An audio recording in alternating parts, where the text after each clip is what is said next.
Hey everyone, and welcome to another Zoo Notable. I'm PJ with ZooFit, and this week we're going to be discussing Food Rules, an Eater's Manual by Michael Pollan. So yeah, we're going to be discussing eating habits this week. Eating habits are not just important for those who want to lose weight or just take better care of themselves. It is important for anyone who wants to take better care of their animals, their community, and even the entire world. And that is because my basic philosophy, we can't take care of what we love, our animals or the planet, until we start taking care of ourselves. And nutrition is one of the basic quests that we go on when we're looking to take care of ourselves. Now, Michael Pollan is not a nutrition expert, but he is a journalist. So he has ways of getting straightforward answers to this very ever-increasing popular and albeit utterly confusing question: what should I eat? Now, I get it. Nutrition and diets are super confusing. One expert will tell you to count calories, another one tells you that calories don't matter, but macronutrients do. One will say to increase lean proteins, another one tells you to increase good fats and decrease bad carbs. Eat this, not that, says one person, while another person says, that's fine, but this is horrible. Now, Food Rules is different from other nutrition books and diet books out there. It's not scientific, but there's still a lot of wisdom packed into these 64 rules laid out. And it can help all of us not just eat better for ourselves, but as you'll learn, eat well for the planet too. And eating well for ourselves and the planet is not necessarily a new idea per se. However, in my journey creating and developing ZooFit, I studied books on nutrition, eating habits, and cookbooks. And they usually focus on either one, healthy fitness, or the other, sustainable practices for the environment. However, I found that these two ideas are not mutually exclusive. They wind within each other, creating a perfect harmony of taking care of ourselves and taking care of the planet. Now, Michael Pollan didn't write Food Rules with conservation in mind, or a concept that I call eating green. But I discovered the policy he describes, these algorithms designed to simplify our lives, are directly correlated to principles I created with Eating Green and with ZooFit. And the book is super short. It's packed with some great ideas for better eating habits.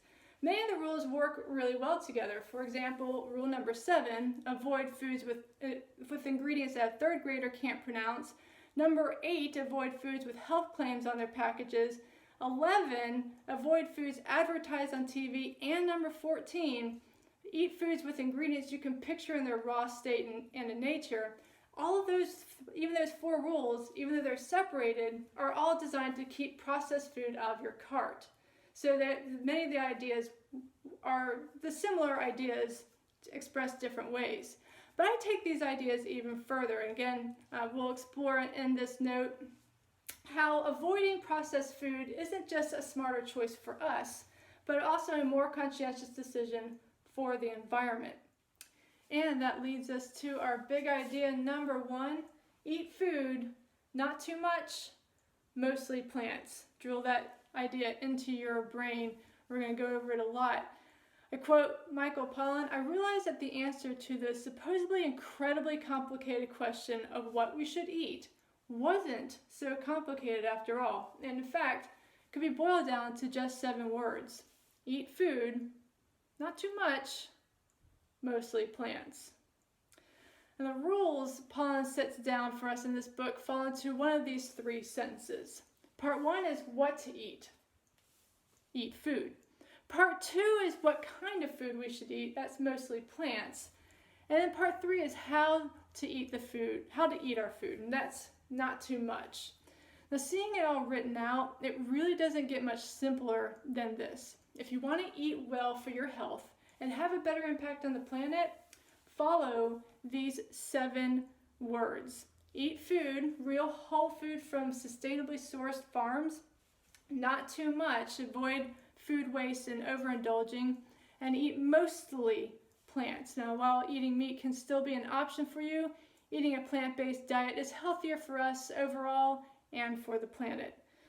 Now, Michael refers to these new foods that we eat on the Western diet, food-like substances.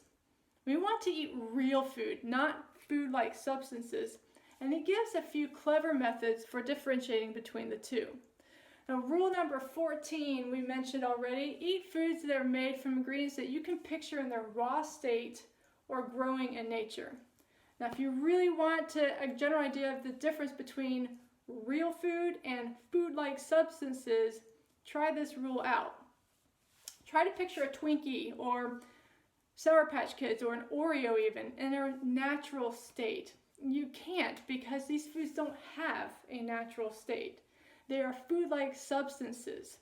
Now, on the opposite spectrum, picture salmon on a bed of wilted greens and a wild rice pilaf.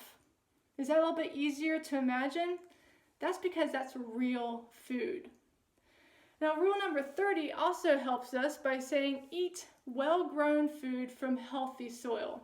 Now, I really like how Michael purposely doesn't use the term organic because it excludes too many really exceptional products that we can eat, and gives food-like substances a loophole to weasel their way in to our shopping cart.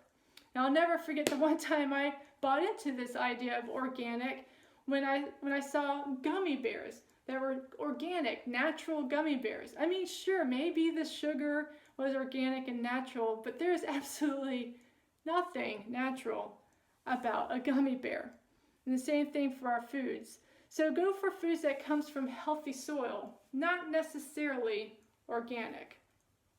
And the one thing Michael Pollan doesn't mention in his books is how these rules support one another, how these three main simple ideas support one another and lead into another. If you eat real food, your best option is going to be plants. Now, yeah, you can get real meat and dairy, but the majority of real food are going to be fruits and vegetables, nuts and seeds. And typically, real food, mostly plants, is going to cost more than food-like substances. So we're not apt to eat as much because we're not going to buy as much. So eat real food, eat mostly plants, and don't eat too much. These simple rules for eating well for ourselves, and it's also simple rules for eating well for the planet. Now, I could end this note here and I'd be completely satisfied that I've imparted wisdom for all of us to eat better for ourselves and for the planet. Simply eat food, not too much, mostly plants.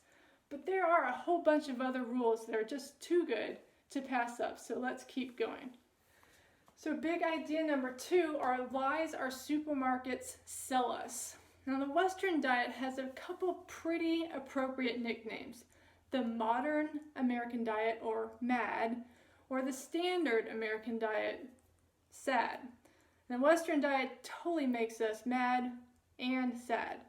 Now, rule number 1 of food rules is eat food. And we expect to get a majority of our food from grocery stores, right? Well, unfortunately, today's modern supermarkets make that whole idea of getting real food a lot more difficult and a lot more complicated than it should be. And this is because big corporations run the Western diet, and they make a lot of money processing our food. The supermarkets around the globe introduce something close to 17,000 new products each year. And none of these items are real food, all are more food-like substances. But they are marketed and promoted to get your attention and earn your food dollars.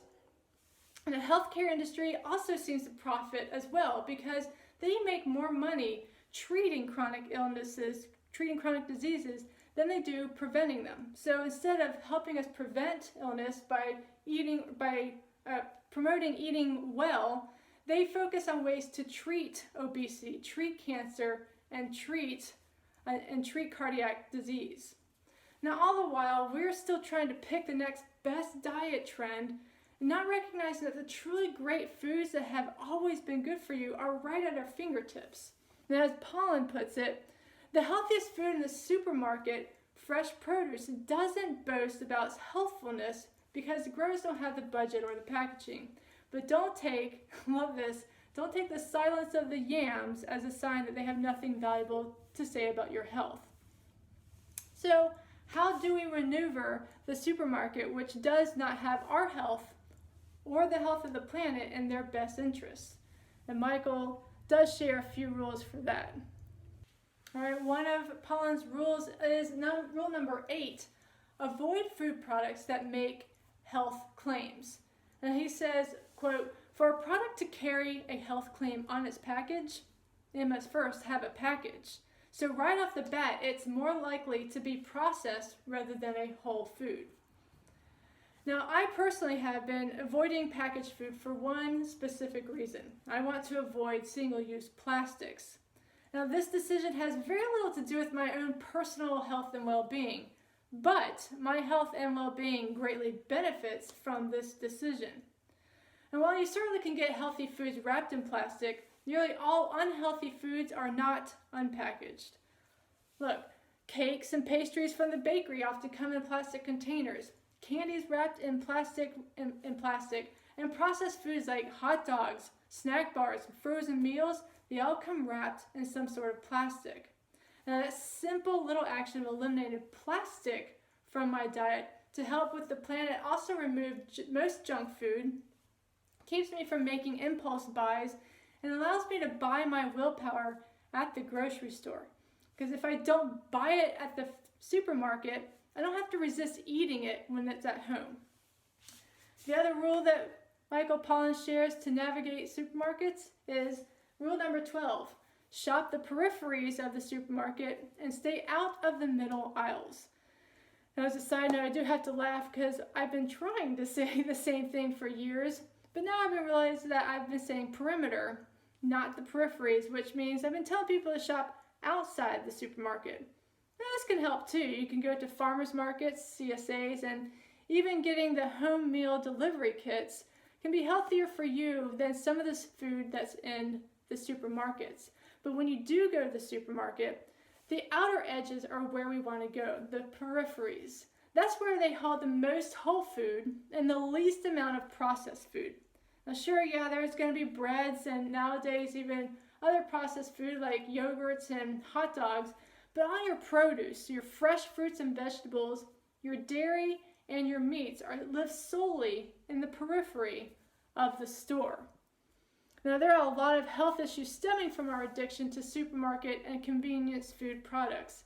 These issues also affect the environment as well. Now, eating real food doesn't just do our body good, it helps save the planet and probably your favorite animal. Moving away from the center aisles removes us from processed foods. Now, processed foods often have palm oil in them, an ingredient which is the #1 threat to orangutan populations, and also has a huge negative impact on tigers, elephants, rhinos, hornbills, well, just about every Southeast Asian species population. By eliminating processed foods, we eat healthier, yes, but we also tell corporations that we don't want palm oil conflict foods. What you eat matters. The supermarkets have become a necessary evil, but practicing these rules, especially shopping the peripheries and making pre-commitments like I won't buy food with palm oil in it, or I won't buy food wrapped in plastic, are helpful ways to eat healthier for you, and they're better for the planet. All right, guys, we're moving on to big idea number 3, how to treat your meat. Now, the second part of the book focuses on what type of foods to eat. Pollan suggests mostly plants. He says meat, which humans have been eating for a very long time, is a nourishing food, which is why I suggest mostly plants and not only plants.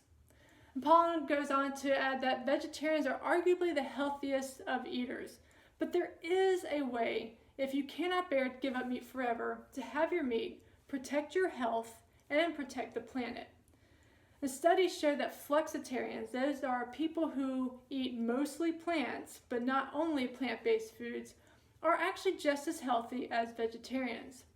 The key is to use the rules as guidelines, not too much and mostly plants. Oh, and if you're going to eat meat, eat real meat, not food-like substances. Now here are a couple more rules which can help you navigate eating meat while still eating green. Well, rule number 23 is treat meat as a flavoring or a special occasion food. Now, America has become this culture of basically meat-eating fiends. The average American eats more than half a pound of meat per person per day. The meat industry has been proven time and again to have a very negative impact on the environment, contributing to carbon emissions, water usage, deforestation, and pollution. The amount of meat we consume is not only unsustainable for the environment, it's not the healthiest lifestyle for us either, especially red meat, which is linked to cardiovascular disease and to certain cancers. But you don't have to give it up completely, as there are many ranchers and farmers who are raising their animals ethically. They only have one bad day in their life. Just reduce your intake. Instead of 8 ounces of steak and 4 ounces of portion of vegetables, switch it around and serve 4 ounces of beef and 8 ounces of vegetables. A very simple way to have your meat and eat it too, but also have a better impact on the environment. Pollan further says in rule number 27, if you're going to eat animals that have themselves eaten well. Now, food animals are healthier when they have access to green plants, and so it turns out are their meat and their eggs. The idea of what type of food to eat continuously supports the other two philosophies. When you get quality meat, it's going to be a little bit more expensive than factory farm meats or food-like substances. This supports the idea of not too much. Invest in healthier proteins, spend the extra money, but don't buy it as often. If it's super cheap, chances are it's not the best choice for your health, your family, or the environment. Now we're rounding out, coming up on big idea number 4. It's very, very simple. Cook. And that's actually rule number 63. If you want to be healthier, cook the food yourself. And if you cook the food yourself, you control what goes in it. You control the flavor, the nutrients, and the sustainability. Chances are we don't cook with palm oil. We also don't use high fructose corn syrup. When we cook our own meals, we get to experiment. If you don't like tofu, try the recipe with chickpeas.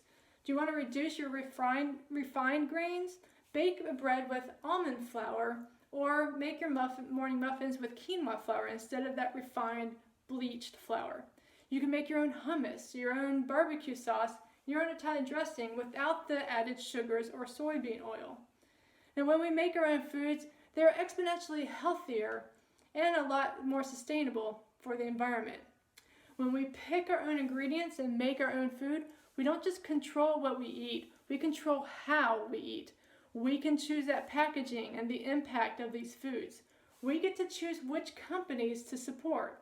It can be the local farmers who are working to support their family, or some nameless CEO who's working to buy his new beach home to match his mansion. So even in his rules 39 and 60, Michael encourages us to have some of our favorite treats in moderation, but with one small caveat. Make it yourself. That's rule number 39. Eat all the junk food you want as long as you cook it yourself. And then there's rule number 60. Treat treats as treats. Now, I have truly learned to love cooking. I love experimenting, trying new recipes, and trying to even improve recipes I already have. So I keep one-upping my own hummus recipe. I also love playing with new flavors. And I still, on rare occasions, make treats like pie. And I don't use nearly as much sugar, as to me, the fruits themselves keep the pie as sweet as I need it. And I don't use palm oil or other questionable ingredients. My pies take a long time to cook, but they're something that I savor and thoroughly enjoy, because we know it's going to be a while before we have it again. And we end our discussion on food rules with big idea number 5. How you eat has as much bearing on your health as what you eat. Now, this is one part of eating green that I don't spend much time considering, because it's not so much a part of conservation as much as it is about changing our mindset about food. Now, I myself am guilty of eating more food than I need and using food to eliminate feelings of boredom. I've certainly gotten better at eating to fuel my day and not just for something to do, and I've gotten a little bit better at recognizing when I've had enough to eat and not bursting at the seams. But this is a process. Developing a healthy relationship with food is vital for a healthy life and for a healthy planet. And at first glance, there doesn't seem to be a strong connection from mindful eating to protecting the environment. But being mindful about how we eat brings us to the present on what we are eating. Now, there are 2 rules that Pollan shares for us to become much more mindful eaters. Now, the first rule that Michael Pollan shares for mindful eating is rule number 46, stop eating before you are full. And when we are mindful about our meals, we're savoring each bite, pausing to enjoy the meal, the company, and appreciate the preparation of the buying, cooking, and the serving, we don't need to eat as much to feel fulfilled. Save some for leftovers tomorrow and enjoy the meal again. Or just don't prepare as much and save on money and food waste. There are many ways to become more mindful while we eat. 1, putting down the fork between bites, and 2, chew your food more thoroughly. And if we gobble up our dinner, it takes our stomach a few extra minutes longer to signal the brain that we are satiated. And so we overeat before our stomach has a chance to tell our brain. Now, if we slow down this eating and stop eating before we feel full, then chances are we can let that stomach catch up. And then we'll notice that we're full anyways. And it helps not to put all the food in front of you during dinner. So you would have to get up to get seconds, giving your mind plenty of time to step in between stimulus and response and either allow you to get seconds, thinking to yourself, I still have hunger, or it may signal that maybe it's not actually food you need right now. And a lot of times we misinterpret our hunger or our boredom for hunger. Sometimes we misinterpret our thirst for hunger. So rule number 47 is, eat when you are hungry, not when you are bored. And then Pollan says, we eat out of boredom for entertainment, to comfort, or to reward ourselves. And I say, yikes. This is something I strive to teach everyone I coach. Positive reinforcement is not a burger after the gym.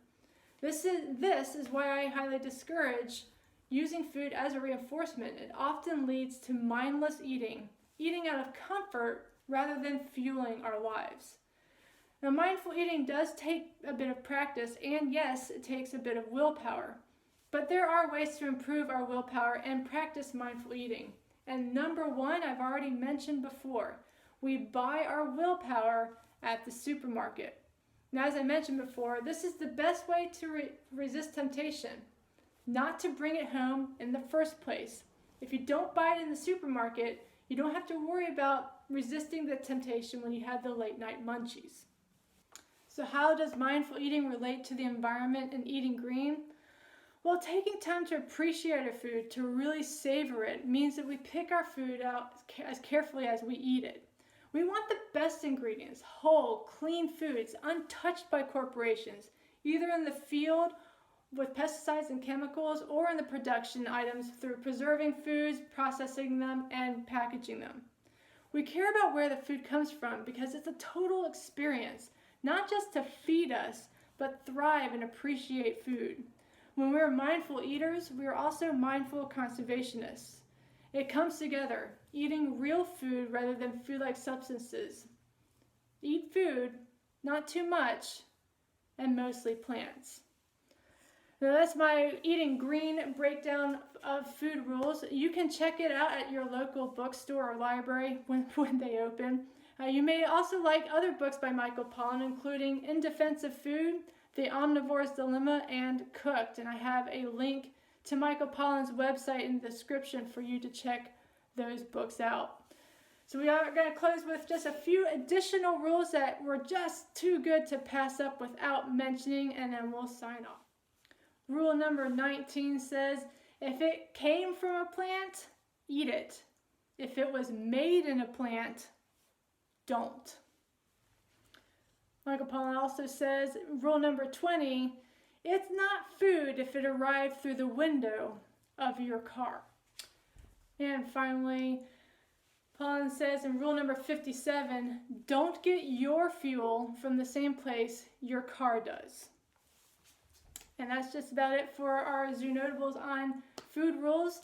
What was your favorite big idea? How are you going to implement some of these ideas into your new eating program so you can eat clean, live green, and train positive? Zoo Notable is a ZooFit program to gain knowledge and wisdom to improve our life, our animals' welfare, and the world around us. You can connect with us online at zoofit.net. Remember to connect to the earth in a healthy and positive way. Thanks.